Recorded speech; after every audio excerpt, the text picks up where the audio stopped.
নমস্কাৰ বন্ধুসকল আপোনালোকক স্বাগতম জনাইছো এডভান্স আসাম ইউটিউব চেনেলৰ GK-45 আজিৰ খণ্ডলৈ বন্ধুসকল আপোনালোকৰ বাবে পুনৰ লৈ আছো 10টা আচৰিত ধৰণৰ প্ৰশ্নৰ উত্তৰ গতিকে ভিডিঅটো নিশ্চয় শেষলৈকে চাই থাকিব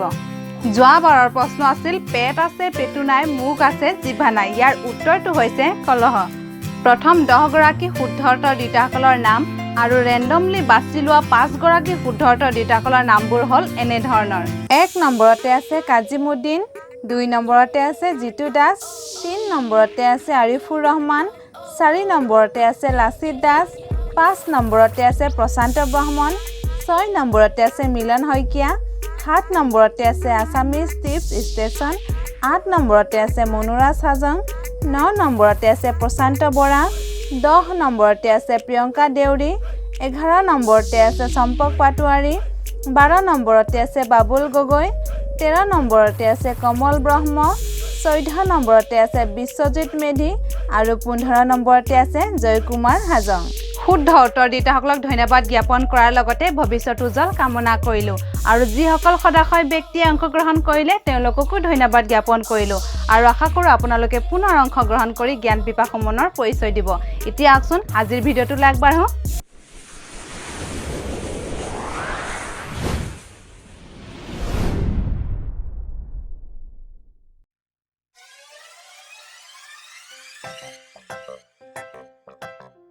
এক নম্বৰ প্ৰশ্নটো হৈছে ভাৰতৰ কোনখন ৰাজ্যৰ মানুহে সকলোতকৈ বেছি ফিল্ম চায় যদি আপুনি উত্তৰটো জানে নিশ্চয় কমেন্ট কৰি জনাব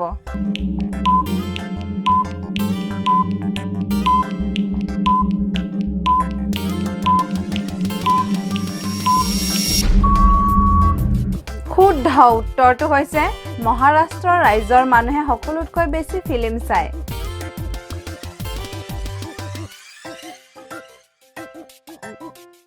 2 নম্বৰ প্ৰশ্নটো হৈছে কোনখন দেশৰ মানুহে সকলোতকৈ বেছি মটৰচাইকেল চলায় উত্তৰটো যদি জ্ঞাত কমেন্ট কৰি জনাব আৰু সময়ৰ প্ৰয়োজন হ'লে ভিডিঅটো ৰখাই ল'ব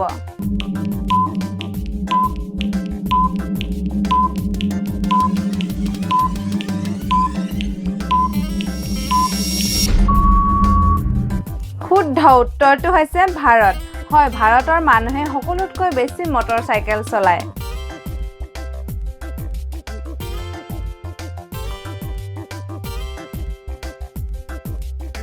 3 নম্বৰ প্ৰশ্নটো হৈছে কি বস্তু খালে থিয় হৈ থাকে না খালে শুই থাকে প্ৰশ্নটো যদি ভাল লাগিছে নিশ্চয় এটা লাইক কৰিব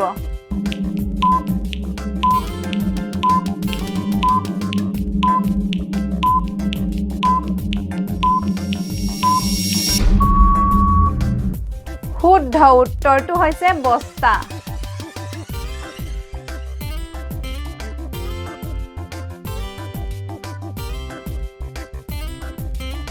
4 নম্বৰ প্ৰশ্নটো হৈছে 5G নেটৱৰ্ক প্ৰদান কৰা প্ৰথম দেশ কোনখন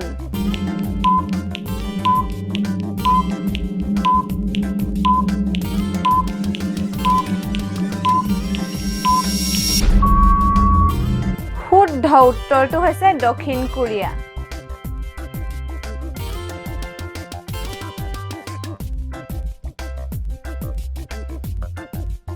5 নম্বৰ প্ৰশ্নটো হৈছে মানুহে কি কৰিবলৈ সকলোতকৈ বেছি মোবাইল ব্যৱহাৰ কৰে আপুনি কি কৰিবলৈ সকলোতকৈ বেছি মোবাইল ব্যৱহাৰ কৰে কমেন্ট কৰি জনাবচোন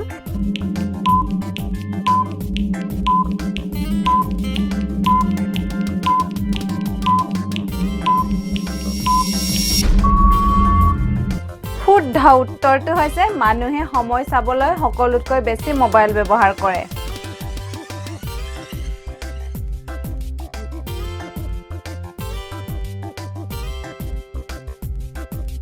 6 নম্বৰ প্ৰশ্নটো হৈছে কোনখন দেশত এটাও হাপ পোৱা নাযায় কথাষাৰ আচৰিত নহয় জানো কিন্তু সত্য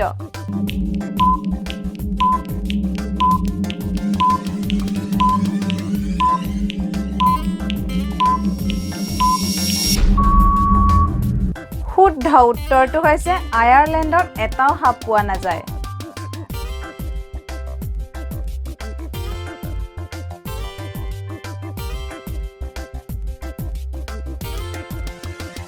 7 নম্বৰ প্ৰশ্নটো হৈছে কোনবিধ প্ৰাণীক হিপনোটাইজ কৰিব পৰা যায় আপুনি কেতিয়াবা ভাবি চাইছেনে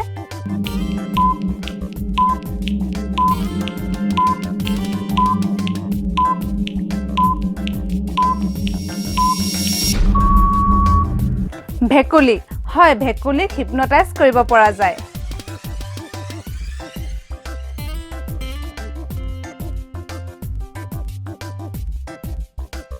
8 নম্বৰ প্ৰশ্নটো হৈছে কোনবিধ জন্তুৱে মৰাৰ পাছতো থিয় হৈ থাকে আপুনি যদি এতিয়ালৈকে ভিডিওটো লাইক কৰা নাই নিশ্চয় এটা লাইক কৰিব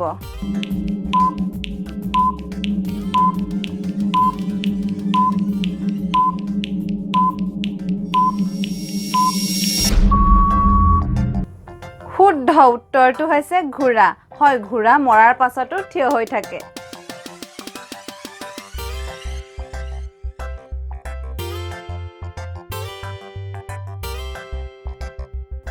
9 নম্বৰ প্ৰশ্নটো হৈছে কোনবিধ জীৱৰ চুলিৰে হিং সৃষ্টি হয় আপুনি জানেনে আচৰিত কথা নহয় জানো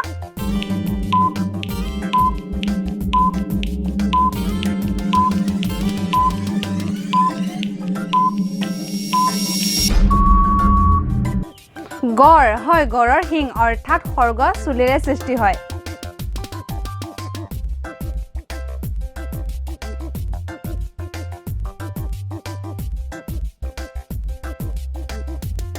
10 নম্বৰ তথা অন্তিম প্ৰশ্নটো হৈছে কোন দেশত মাক দেউতাকে নিজৰ ইচ্ছামতে ল'ৰা ছোৱালীৰ নাম ৰাখিব নোৱাৰে উত্তৰটো কমেন্ট কৰি জনাব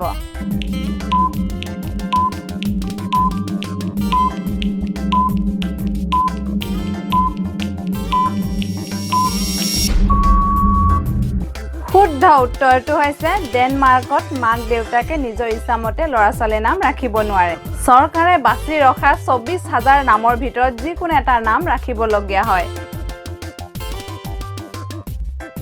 আপোনালোকৰ বাবে এইটো প্ৰশ্ন অৰ্জুনৰ ধনুখনৰ নাম কি উত্তৰটো কমেন্ট কৰি জনাব প্ৰথম 10 গৰাকী শুদ্ধ উত্তৰ দিতাসকলৰ নাম আৰু ৰেন্ডমলি বাছি লোৱা 5 গৰাকী শুদ্ধ উত্তৰ দিতাসকলৰ নামবোৰ পৰৱৰ্তী খণ্ডত ঘোষণা কৰা হ'ব ভিডিওটো চোৱাৰ বাবে ধন্যবাদ ভাল লাগিলে নিশ্চয় লাইক কৰিব আৰু গ্ৰুপত শ্বেয়াৰ কৰিব আৰু যদি আপুনি নতুন তেন্তে এই চেনেলটো নিশ্চয় সাবস্ক্ৰাইব কৰিব আৰু কাষতে থকা বেল ছবিটো টিপি দিব